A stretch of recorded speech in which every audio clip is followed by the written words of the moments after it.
अब देखिए, भारत में लोकसभा चुनावों के बीच रशिया ने अमेरिका पर दो बड़े गंभीर आरोप लगाए हैं। पहला आरोप यह है कि अमेरिका भारत के लोकसभा चुनावों में दखल दे रहा है और भारत के लोकसभा चुनावों को अस्थिर करना चाहता है। दूसरा, रशिया के विदेश मंत्रालय ने खालिस्तानी गुरपतवंत सिंह पन्नू की हत्या के प्रयास के मामले में अमेरिका द्वारा भारत पर लगाए गए आरोपों को गलत बताया है और इस मामले में भारत का साथ दिया है।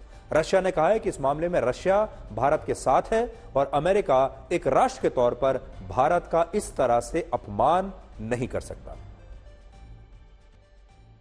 तो अब देखिए, बड़ी बात यह है कि रशिया जो आरोप लगा रहा है वो क्यों लगा रहा है और दुनिया के बड़े बड़े देश आखिर भारत के चुनावों में इतनी दिलचस्पी क्यों ले रहे हैं।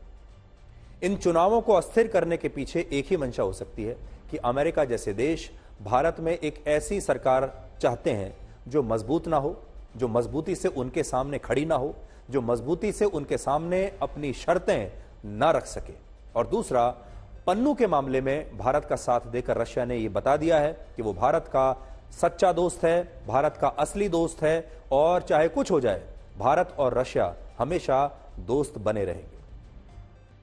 जब यूक्रेन के साथ रशिया का युद्ध शुरू हुआ था तब पश्चिमी देशों ने कहा था कि वो रशिया को बर्बाद कर देंगे, रशिया की अर्थव्यवस्था को बिल्कुल खत्म कर देंगे और रशिया की बहुत बुरी स्थिति हो जाएगी और रशिया पूरी दुनिया में बिल्कुल अलग थलग पड़ जाएगा। लेकिन ऐसा कुछ नहीं हुआ। अब आप देख लीजिए, रशिया के सामने अमेरिका खड़ा है, रशिया के सामने पश्चिमी देश खड़े हैं, नेटो देश खड़े हैं, लेकिन उसके बावजूद रशिया की इकोनॉमी में कोई ऐसा खास फर्क नहीं आया। रशिया आज भी यूक्रेन के साथ ये युद्ध लड़ रहा है और ये जो भव्य परेड है ये बहुत कुछ बताती है।